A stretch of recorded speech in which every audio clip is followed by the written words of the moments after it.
যারা দ্বিতীয় ক্লাসটি দেখোনি অবশ্যই দ্বিতীয় ক্লাসটি করে নেবে। তো আমরা বলেছিলাম তৃতীয় ক্লাসে আমরা বি এবং ও ভাওয়ালটি একসাথে হলে কয়টি সাউন্ড উৎপাদন করে এবং বি এবং ইউ ভাওয়ালটি একসাথে হয়ে কয়টি সাউন্ড উৎপাদন করে সেটা আমরা শিখব।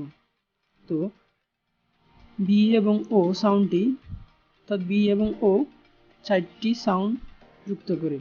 আমরা প্রথম পর্বে শিখেছি ও 4 রকমের সাউন্ড দেয়, ও, অ, আ এবং উ। তো বি এর সাথে যদি ও ভাওয়ালটি দেওয়া হয় তাহলে সেটা 4 রকমের উচ্চারণ করব, বউ, হ, বা এবং বু। কিছু উদাহরণের মাধ্যমে বিষয়গুলো বোঝে, যেমন B O double L ball.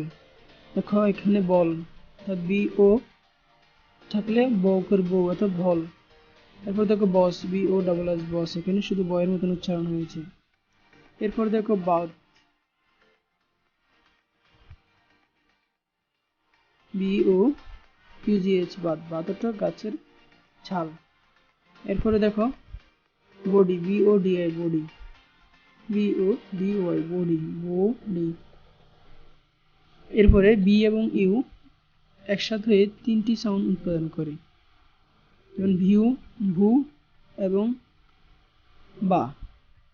For example B U double L Y bully, যেমন বু, এবং B U T but, B U S bus, B U R A double T E view rate.